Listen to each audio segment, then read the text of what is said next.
تم انتہائی جاہل انسان ہو، وہ غصے سے بولی۔ اب تم اس جاہل انسان کی قید میں جا رہی ہو۔ جب تک تمہارا دماغ درست نہیں ہوتا میں تمہیں بند ہی رکھوں گا، اس لیے اب چپ کر کے بیٹھی رہو۔ اب میں تمہاری کوئی بھی قسم کی فضول بکواس برداشت نہیں کروں گا۔ اس نے غصے سے کہتے ہوئے گاڑی سٹارٹ کر دی تو مستجاب اپنے لب کاٹتی رہ گئی۔ کیا ساری زندگی مجھ پر زبردستی ہی چلاؤ گے؟ وہ منہ موڑتے ہوئے بولی۔ ہاں، زبردستی ہی کروں گا، ہر معاملے میں۔ ڈھیل دے کے بہت دیکھ لی، اب تمہاری لگامیں میں کھینچتا ہوں۔ وہ اس کی طرف دیکھ کر ذو معنی انداز میں بولا تو مستجاب اس کے لب و لہجے اور انداز پر ششدر ہی تو رہ گئی تھی۔ یور آنر، یور آنر، میں اس کیس کا ایک بہت اہم گواہ پیش کرنے جا رہا ہوں۔ امید ہے اس کی گواہی کے بعد رضا بخاری کو باعزت بری کر دیا جائے گا۔ جواد بخاری بڑے مطمئن انداز میں بولا تو کورٹ میں گچم گوئیاں شروع ہو گئی۔ یہ کہہ کر جواد بخاری نے آنے والے کا نام بتایا تو سب حیرانی سے اس کی طرف دیکھنے لگ گئے۔ جی، تو آپ بتانا پسند کریں گے کہ رضا بخاری کی الماری میں وہ پیکٹس کیسے آئے؟ جواد بخاری بڑے آرام سے بولا، جی وہ میں نے رکھے تھے۔ جب اس کی زبان سے یہ الفاظ نکلے تو پورے کورٹ میں ایک دم سے پن سائلنٹ چھا گئی۔ جائشہ صدمے سے اپنی کرسی سے اٹھ گئی جبکہ رضا بخاری بے یقین نظروں سے سب کو دیکھ رہا تھا۔ اعتماد کیسے ٹوٹتا ہے یہ آج کوئی علی رضا بخاری اور جائشہ سے پوچھتا۔ دونوں اپنی اپنی جگہ پر شوق میں چلے گئے۔ پورے کمرے میں اب گچم گوئیاں شروع ہو چکی تھیں۔ جج نے آرڈر دے کر چپ کروایا لیکن پھر بھی دبی دبی سرگوشیاں جاری تھیں۔ جی، تو اجاز ہمدانی صاحب، آپ نے وہ پیکٹ مسٹر علی رضا بخاری کی الماری میں کیوں رکھے؟ اس کے پیچھے کیا وجہ تھی؟ جواد بخاری اجاز ہمدانی کی طرف دیکھتے ہوئے پرسکون لہجے میں بولا، مسٹر علی رضا بخاری میرے لیے بھائیوں سے کم نہیں۔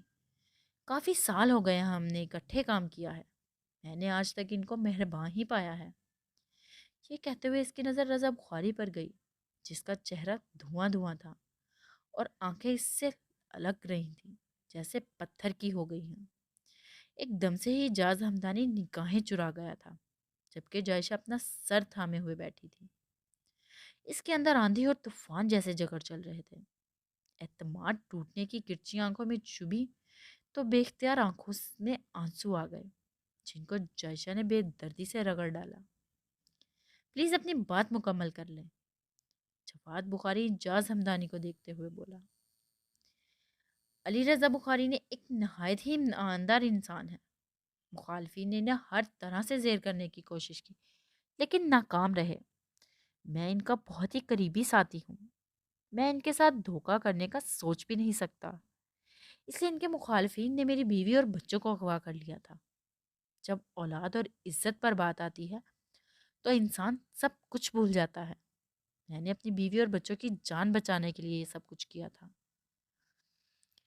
اجاز ہمدانی نگاہیں جھکاتے ہوئے شرمندگی سے بولا، کون لوگ ہیں اس کے پیچھے؟ آپ بتانا پسند کریں گے؟ جواد بخاری اب ٹھہرے ہوئے لہجے میں بولا، ان کے خلاف بہت لوگ مل کر کام کر رہے ہیں لیکن جہاں تک میں نے پتہ لگوایا ہے اس واقعے کے پیچھے چودھری خالد اور سفیان کا بھی ہاتھ ہے، لیکن وہ اکیلے نہیں ہیں، ان کے ساتھ اور بھی لوگ ملے ہیں جن کی ایوانوں تک بات سنی جاتی ہے اور جو ایوانوں میں موجود رہے ہیں۔ اجاز ہمدانی ٹھہر ٹھہر کر بولا، آپ کے کہنے کا مطلب ہے کہ آپ کو زیر کرنے کے لیے آپ کے مخالفین نے آپ کے بیوی اور بچے کو اغوا کروایا تھا، ایم آئی رائٹ؟ جواد بخاری سوالیہ نگاہوں سے اسے دیکھتے ہوئے بولا تو اجاز ہمدانی نے اس بات میں سر ہلا دیا۔ ایکسکیوز می اور آنر، میں ان کے گواہ سے کچھ سوال کرنا چاہتا ہوں۔ ولید بختیار بھی اپنی جگہ سے اٹھا اور چلتا ہوا اجاز ہمدانی کے پاس آیا۔ آپ کے پاس کیا ثبوت ہے یہ سب کچھ چودھری خالد اور سفیان صاحب نے کروایا ہے؟ ولید بختیار اجاز ہمدانی کو دیکھتے ہوئے بولا، چونکہ یہ پہلے بھی مجھے کئی دفعہ پیسوں کی آفر کر چکے ہیں لیکن میں نے نہیں مانا، یہ ہمارے چینل کو شدید نقصان پہنچانا چاہتے تھے، جب ان کا بس اس بات پر نہیں چلا تو انہوں نے میری بیوی بچوں کو اغوا کروا لیا۔ اجاز ہمدانی ولید بختیار کو دیکھتے ہوئے بولا۔ رضا بخاری ایک دم سے اٹھ کر کوٹ سے باہر نکل گیا تھا۔ چائشہ بھی اس کے پیچھے بھاگی تھی۔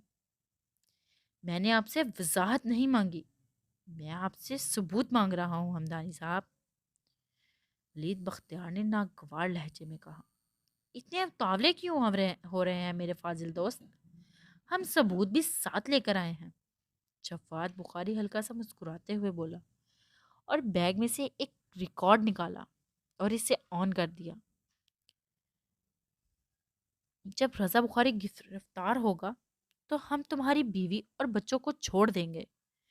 پلیز میری بیوی اور بچوں کو کچھ مت کہنا، میں تمہارا یہ کام کر دوں گا، جاز ہمدانی رندے ہوئے لہجے میں بولا۔ ٹھیک ہے، جلدی یہ کام کرو گے، اتنی جلدی تمہاری بیوی اور بچے کو رہائی ملے گی۔ اس کے ساتھ ہی جواد بخاری نے وہ ریکارڈر بند کر دیا۔ ولید بختیار کے چہرے پر ایک احتجاجیہ مسکراہٹ ابھری۔ اچھا، اس طرح کوئی بھی ریکارڈنگ کر کے آپ یہ کیسے ثابت کریں گے کہ یہ چودھری خالد یا سفیان ہے یا ان کا کوئی مخالف ہے؟ ویری اسٹرینج، عدالت کو گمراہ کرنے کی بھرپور کوشش کی جا رہی ہے، ولید بختیار جواد بخاری کو دیکھتے ہوئے بولا تو اس نے موبائل سے ایک ویڈیو آن کی تھی اور جج صاحب کے قریب گیا۔ وہ ویڈیو پہلے جج صاحب کو دکھائی۔ ولید بختیار کے پسینے چھوٹنے لگے۔ جج صاحب، میں یہ اسکرین پر دکھانا چاہوں گا۔ جواد بخاری یہ کہہ کر موبائل جج کے ہاتھ سے لے لیا۔ جب اسکرین ویڈیو پلے کی گئی تو سب کی آنکھیں حیرت سے پھیل گئی۔ مجھے پتا ہے رضا بخاری کو گرفتار کروانے کے پیچھے آپ کا ہاتھ ہے سفیان صاحب، اجاز ہمدانی سفیان کو دیکھ کر کہہ رہا تھا، اور چودھری خالد بھی اس کے ساتھ بیٹھا ہوا تھا۔ جب سمجھ گئے ہیں تو ہمارے ساتھ مل کر کام کیوں نہیں کرتے؟ ہم اپنے مخالفین کو کسی نہ کسی طریقے سے زیر تو کر ہی لیتے ہیں۔ مثال آپ کے سامنے ہے ہمدانی صاحب، چودھری خالد ہنستے ہوئے بولا۔ جواد بخاری نے ویڈیو بند کروا دی اور جج کی طرف دیکھ کر کندھے ہچکائے، جبکہ ولید بختیار اپنے پسینے صاف کر رہا تھا۔ اب آپ کی بیوی اور بچے کہاں ہیں ہمدانی صاحب؟ جواد بخاری اب ہمدانی سے مخاطب تھا۔ ان کو میں نے پہلے بیرون ملک بھیجا کیونکہ مجھے اپنی جان کی کوئی پرواہ نہیں۔ میں رضا بخاری کا وفادار تھا، لیکن میں نے بے وفائی کر گیا۔ اب میں اپنی غلطی کو سدھارنا چاہتا ہوں، اس لیے آج اس کٹہرے میں کھڑا ہوں، جاز ہمدانی نگاہیں جھکاتے ہوئے بولا۔ مجھے لگتا ہے ان سب کے بعد آپ کو فیصلہ کرنے میں آسانی ہو جائے گی کہ میرے موکل رضا بخاری بے قصور ہیں۔ وہ آج بھی پاکستان کے باعزت شہری ہیں، اسی لیے انہیں آج ہی باعزت بری کیا جائے۔ جواد بخاری کہہ کر اپنی کرسی پر آ بیٹھا۔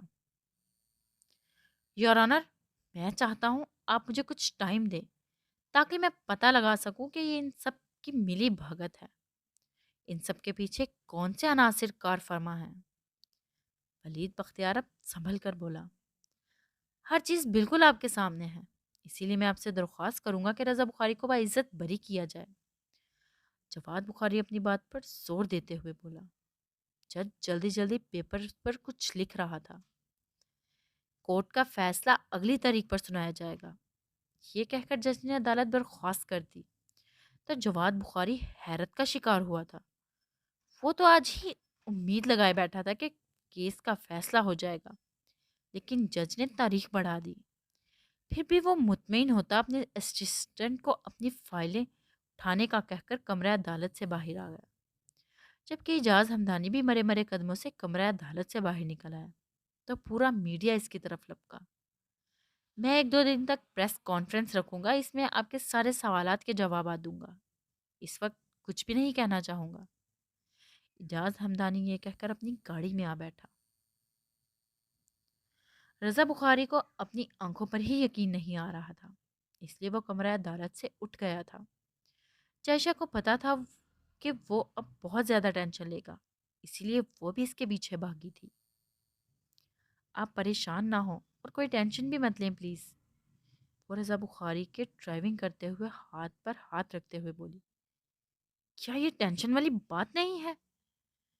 رضا بخاری کی اسپاٹ آواز ابھری تو جائشہ نے اپنی آنکھوں میں آئی نمی صاف کرنے لگ گئی۔ دیکھیں انہوں نے بھی جو کیا مجبوری میں کیا تھا، وہ اپنے دل کو سنبھالتے ہوئے بولی۔ دل تو اس کا بھی ٹوٹا ہوا تھا، اب تم اس کی صفائی دو گی مجھے؟ رضا بخاری غصے سے بولا۔ میں صفائی نہیں دے رہی، حقیقت بیان کر رہی ہوں، وہ اپنی گاہیں چراتے ہوئے بولی۔ مائے فٹ حقیقت! کیا وہ مجھ سے یہ سب کچھ ڈسکس نہیں کر سکتا تھا؟ پہلے بھی ہم نے بڑی مشکلوں کا اکٹھے مقابلہ کیا ہے۔ اگر وہ مجھے آ کر بتاتا کہ اس کی بیوی اور بچوں کی جان خطرے میں ہے تو کیا میں چپ بیٹھتا؟ لیکن نہیں، وہ اعتماد کے قابل ہی نہیں۔ افسوس، مجھے خود پر افسوس ہو رہا ہے، رضا بخاری اسٹیئرنگ پر مکہ مارتے ہوئے بولا۔ تو جائشہ خوف زدہ نظروں سے اسے دیکھنے لگ گئی، کیونکہ رضا بخاری کا یہ روپ اس کے لیے نیا تھا۔ گاڑی ایک جھٹکے سے اس کے آفس کے سامنے رکی۔ آپ بھی اندر آئیں، وہ رضا کو دیکھتے ہوئے بولی۔ تم جاؤ۔ رضا بخاری کی آنکھیں لہو رنگ ہو رہی تھی اور لہجہ خطرناک حد تک سرد تھا۔ لیکن آپ کہاں جائیں گے؟ وہ بے بسی سے ہونٹ کاٹتے ہوئے بولی۔ پلیز جائشہ، میں اس وقت تنہائی چاہتا ہوں، تم جاؤ، وہ ہلکا سا چیختے ہوئے بولا۔ تو جائشہ جو کہ سیٹ سے اٹھ رہی تھی واپس سیٹ پر آ بیٹھی۔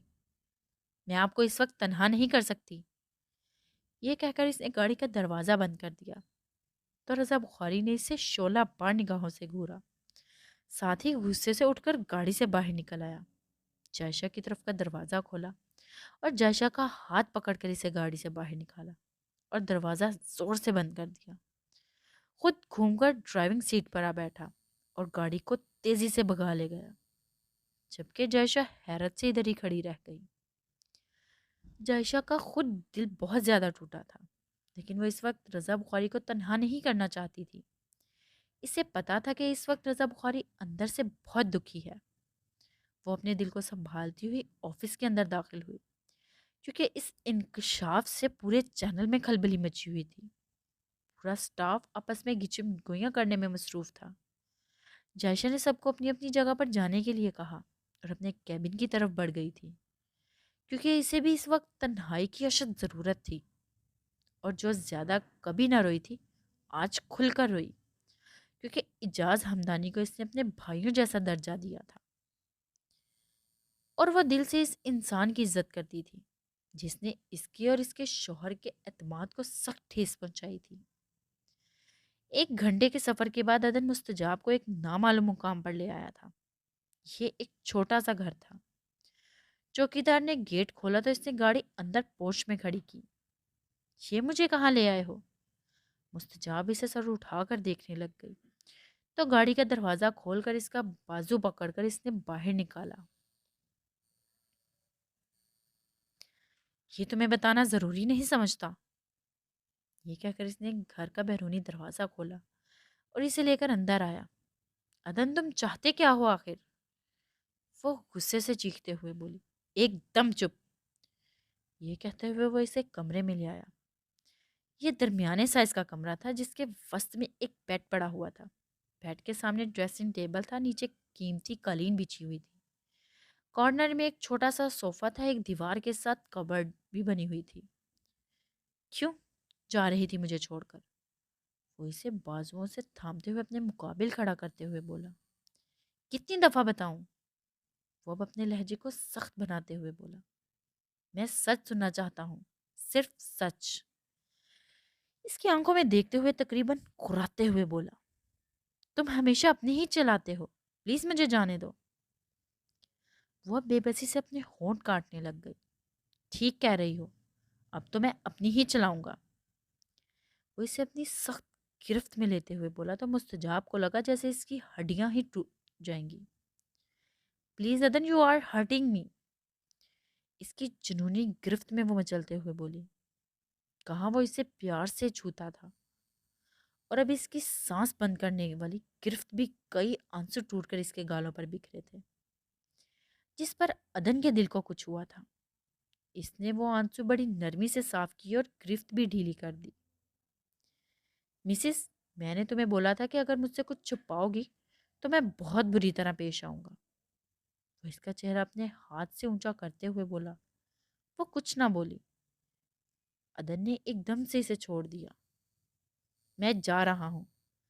سچ بتانے کے لیے اپنے آپ کو ذہنی طور پر تیار کر لو، نہیں تو میں تمہارا حشر کر دوں گا مستجاب۔ یہ کہہ کر وہ دروازے کی طرف بڑھا تو مستجاب بھاگتے ہوئے اس کے سامنے آئی۔ مجھے یہاں چھوڑ کر کہاں جا رہے ہو؟ وہ اس کی طرف دیکھتے ہوئے بے چینی سے بولی۔ میں تمہیں بتانے کا پابند نہیں ہوں، کچھ دیر بعد ایک ملازمہ آ جائے گی۔ یہ کہہ کر اس نے ایک ہاتھ سے اس کا پیچھے ہٹایا، لیکن مستجاب دروازے سے لگ کر کھڑی ہو گئی۔ میں تمہیں کہیں نہیں جانے دوں گی عدن، وہ سرمایہ کی کیفیت میں بولی۔ اس کا دوپٹہ سر سے اتر چکا تھا، ریشمی بال بھی جوڑے سے نکل چکے تھے، گلافی آنکھوں میں خوف کے حلق اڑ رہے تھے۔ بلیک کلر کی خوبصورت شلوار قمیض میں وہ مقابل کے ہوش اڑا سکتی تھی، اور اندر حیدر تو اس صورت کا ویسے ہی دیوانہ تھا۔ مستجاب سامنے سے ہٹو، وہ بھی اس سے نگاہیں چراتے ہوئے بولا تو مستجاب نے نفی میں سر ہلا لیا۔ تو وہ اپنے اوپر اختیار کھو بیٹھا۔ روک رہی ہو تو نتیجہ تمہیں بھگتنا پڑے گا۔ یہ کہتے ہوئے وہ اسے اپنی باہوں میں اٹھا کر بیڈ پر لے آیا تو مستجاب کے اندر اس کا زومینی لہجے میں ہلچل مچ گئی۔ جو ان معصوم آنکھوں نے دیے تھے وہ دھوکے آج تک میں کھا رہا ہوں۔ وہ اس کے کان میں سرگوشی کرتے ہوئے بولا، میں نے تمہیں کوئی دھوکہ نہیں دیا۔ وہ اپنی کیفیت پر قابو پاتے کافی حد تک ناکام ہوئی تھی۔ اچھا، یہ دھوکہ تو میں بار بار کھانا چاہوں گا۔ یہ کہتے ہوئے اس نے اس کی آنکھوں میں لب رکھے۔ مستجاب کو محسوس ہوا آج اس کے لمس میں وہ نرمی نہیں بلکہ سختی تھی۔ اس نے اپنی شدتیں لٹا کر ثابت بھی کر دیا، جبکہ مستجاب اس کی جنون خیزی کے آگے بے بس ہو کر رہ گئی، بلکہ اس نے اسے بھی اپنے ساتھ ہی باندھ لیا تھا۔ وہ بھی کتنے دنوں بعد اس کے قریب آ کر سب کچھ بھول گئی تھی۔ یاد تھا تو بس عدن حیدر۔ میر ارسلان جائشہ کے بارے میں سن کر کافی ڈسٹرب ہوا تھا۔ کیا ہوا ارسلان، تم کچھ پریشان لگ رہے ہو؟ روحی نے کتنے ہی دنوں بعد اس سے نرمی سے بات کی تھی۔ کچھ نہیں، پاپا کی طرف سے پریشان ہوں۔ اس نے اپنی طرف سے بہانہ گڑھا تھا۔ پریشان مت ہو، وہ آ جائیں گے۔ روحی اس کے بازو پر اپنا ہاتھ رکھتے ہوئے بولی، جس پر میر ارسلان نے اسے بڑی حیرت سے دیکھا تھا، کیونکہ وہ اب کبھی روحی کے قریب نہیں جاتا تھا۔ ان کی سیٹ خالی ہو چکی تھی اور میں ان کی جگہ الیکشن پر کھڑا ہو رہا ہوں روحی۔ وہ پتہ نہیں کیوں اسے یہ سب بتا گیا تھا۔ جو تمہیں مناسب لگے وہی کرو، روحی نرم لہجے میں بولی۔ تو ارسلان نے اسے بڑے غور سے دیکھا۔ اس کا سراپا کافی بھاری ہو گیا تھا۔ میر ارسلان اپنی آنے والی اولاد کا سوچ کر ایک دم جیسے مطمئن ہو گیا۔ تمہیں کیا لگتا ہے، ہمارا بیٹا ہوگا یا بیٹی؟ روحی نے اس سے سوال کیا تو میر ارسلان اس کے سوال پر کافی خوش ہوا تھا، کیونکہ روحی نے کبھی اس بات میں دلچسپی نہیں لی تھی۔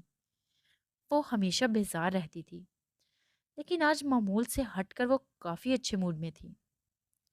چاہے بیٹی ہو یا بیٹا، مجھے اس سے کوئی فرق نہیں پڑتا۔ میں بس اپنے آنے والی اولاد کو صحت مند دیکھنا چاہتا ہوں روحی۔ بس ایک دھڑکا سا لگا ہوا ہے۔ اگر خدا بیٹی دے تو اس کے نصیب اچھے کرے، میرے کسی گناہ کی پرچھائی اس پر نہ پڑے۔ میر ارسلان دل گرفتگی سے بولا تو روحی کے دل کو کسی نے مٹھی میں دبوچ لیا تھا۔ وہ بے اختیار آگے بڑھ کر میر ارسلان کے سینے سے آ لگی۔ تم پریشان مت ہو، جو ہوگا بہتر ہی ہوگا، وہ دونوں بازو اس کے گرد باندھتے ہوئے بولا۔ تو میر ارسلان نے پیار سے اسے سمیٹ لیا۔ تھینک یو روحی۔ وہ دل سے اس کا شکر گزار تھا، کیونکہ اس وقت اسے روحی کی محبت کی بہت ضرورت تھی۔ وہ اندر سے ٹوٹا ہوا تھا۔ اگر تم نے اپنے آپ کو بدلنے کا فیصلہ کیا ہے تو میں بھی تمہارے لیے خود کو بدل سکتی ہوں ارسلان، بس مجھ سے کبھی جھوٹ مت بولنا، وہ اس کی آنکھوں میں دیکھتے ہوئے بولی۔ تو وہ نگاہیں چرا گیا، کیونکہ اس نے اس سے جھوٹ بولا تھا۔ اگر وہ اس کو حقیقت بتا دیتا کہ وہ جائشہ کے بارے میں پریشان ہے تو وہ کبھی بھی اس کے قریب نہ آتی۔ جیسے میڈم کا حکم، ویسے بہت خوبصورت ہوتی جا رہی ہو، وہ اب اس سے ہلکے سے انداز میں بولا تو روحی مسکرا دی، جس پر میر ارسلان کے اندر اطمینانیت کی ایک گہری لہر دوڑ گئی، کیونکہ کتنے دنوں بعد وہ اس کی کسی بات پر دل سے مسکرائی تھی۔ اجاز ہمدانی آج آفس نہیں آیا تھا کیونکہ وہ کسی سے بھی نظر نہیں ملا پا رہا تھا۔ رضا بخاری بے مقصد سڑکوں پر اپنی گاڑی دوڑاتا رہا۔ اسے بھی ابھی تک اپنی آنکھوں دیکھی بات پر یقین نہیں آ رہا تھا، کیونکہ اجاز ہمدانی پر اسے اپنی ذات سے زیادہ اعتماد کیا تھا۔ جائشہ نے کتنی دفعہ اسے فون کیا لیکن اس نے اس کی کوئی بھی کال اٹینڈ نہ کی۔ پھر اس نے اجاز ہمدانی کو فون ملایا، جو اس نے ہچکچاتے ہوئے اٹینڈ کر لیا۔ آپ سے ملنا چاہتی ہوں، جائشہ نے اسپاٹ لہجے میں کہا، لیکن میں ابھی آفس نہیں آنا چاہتا۔ اگر تکلیف نہ ہو تو تم میرے گھر آ جاؤ۔ اجاز ہمدانی دھیمے لہجے میں بولا، ٹھیک ہے میں کچھ دیر تک آتی ہوں۔ یہ کہہ کر جائشہ نے فون بند کر دیا اور جواد بخاری کا نمبر ملایا۔ بھائی، آپ کے بھائی صاحب میرا فون بھی اٹینڈ نہیں کر رہے، پلیز آپ ان کو فون کریں، میں ان کے لیے بہت پریشان ہو رہی ہوں، لیکن ان کو پرواہ ہی نہیں۔ جائشہ اکتائے ہوئے لہجے میں بولی تو جواد بخاری مسکرا کر رہ گیا۔ جائشہ اس وقت اس کو اکیلا چھوڑ دو، کیونکہ مجھے پتا ہے کہ وہ جب شدید صدمے میں ہوتا ہے تو ایسا ہی کرتا ہے، وہ تنہائی چاہتا ہے۔ جواد بخاری سے سمجھانے والے انداز میں بولا، لیکن بھائی میں بہت زیادہ پریشان ہو رہی ہوں، آپ سمجھنے کی کوشش کریں، اگر ان کی طبیعت خراب ہو گئی تو پہلے ہی انہیں ہارٹ کا مسئلہ ہے۔ یہ کہتے ہوئے اس کے لہجے میں نمی سی گھل گئی، جو جواد بخاری نے بآسانی محسوس کر لی۔ اچھا گڑیا پریشان مت ہو، وہ تمہیں تھوڑی دیر تک فون کرتا ہے۔ یہ کہہ کر جواد بخاری نے فون بند کر دیا۔ رضا بخاری کو فون ملایا جو اس نے اٹینڈ کر لیا۔ علی یہ کیا بات ہوئی؟ جائشہ کا فون کیوں نہیں اٹینڈ کر رہے ہو تم؟ وہ بہت پریشان ہو رہی ہے، ابھی اسے فون کرو۔ مجھے پتا ہے تم پریشان ہو، لیکن اس لڑکی کو اپنی وجہ سے پریشان مت کرو، وہ بھی پہلے سے پریشان ہے۔ عورت کا دل تو بہت زیادہ نازک ہوتا ہے، اس کا بھی تو دل ٹوٹا ہے، وہ بھی اجاز ہمدانی پر بہت زیادہ بھروسہ کرتی تھی، اس کا بھی تو اعتماد ٹوٹا ہے۔ ابھی آفس میں جاؤ یا اسے فون کرو۔ جواد بخاری رضا بخاری کو تھوڑا سا گھورتے ہوئے بولا، ایم سوری بھائی، میں ابھی فون کرتا ہوں۔ رضا بخاری نے یہ کہہ کر فون بند کر دیا اور جائشہ کا نمبر ملایا۔ شام کو میں نے گھر ہی آنا تھا، بھائی سے شکایتیں لگانا ضروری تھا کیا؟ رضا بخاری تپے ہوئے لہجے میں بولا، ہاں ضروری تھا، آپ فون اٹینڈ نہیں کر رہے تھے اور مجھے گاڑی سے باہر نکال دیا۔ ابھی تو میں نے یہ بھی نہیں بتایا، آپ نے مجھے گاڑی سے باہر نکالا۔ جائشہ اب اسے دھمکی امیز انداز میں بولی، وہ بھی بتا دینا تھا۔ رضا غصے سے بولا، اگر ٹائم پر آفس اور گھر نہ آئے تو وہ بھی بتا دوں گی، یہ بات کے لیے رکھ لیا نا۔ وہ اپنی مسکراہٹ ضبط کرتے ہوئے بولی، دل میں اطمینان اترا تھا۔ رضا بخاری ٹھیک ہے، اسی لیے وہ اسے باتوں میں لگا گئی۔ اچھا اب تم مجھے بلیک میل کرو گی؟ ہاں ضرور کروں گی، پلیز آفس آ جائیں، آپ کو بہت مس کر رہی ہوں۔ وہ اب نارمل لہجے میں بولی تو وہ نہ چاہتے ہوئے بھی رضا بخاری کے چہرے پر ایک مسکراہٹ آ گئی۔ ٹھیک ہے تھوڑی دیر تک آتا ہوں، یہ کہہ کر اس نے فون بند کر دیا۔ جائشہ سے بات کر کے رضا بخاری کو کچھ سکون ملا تھا۔ اس نے گاڑی کی پچھلی سیٹ سے سر ٹکا کر آنکھیں موند دیں۔ اپنے احساس سے چھو کر مجھے سندل کر دو، میں کہ صدیوں سے ادھورا ہوں مجھے مکمل کر دو۔ تم ہتھیلی کو میرے پیار کی مہندی سے رنگو، اپنی آنکھوں میں میرے نام کا کاجل کر دو، اس کے سائے میرے خواب دہک اٹھیں گے، میرے چہرے پر چمکتا ہوا آنچل کر دو، جسے صحراؤں میں ہر شام ہوا چلتی ہے، اس طرح مجھ میں چلو، مجھے جل تھل کر دو، تم چھپا لو میرا دل اوٹ میں اپنے دل کے، اور مجھے میری نگاہوں میں سے اوجھل کر دو۔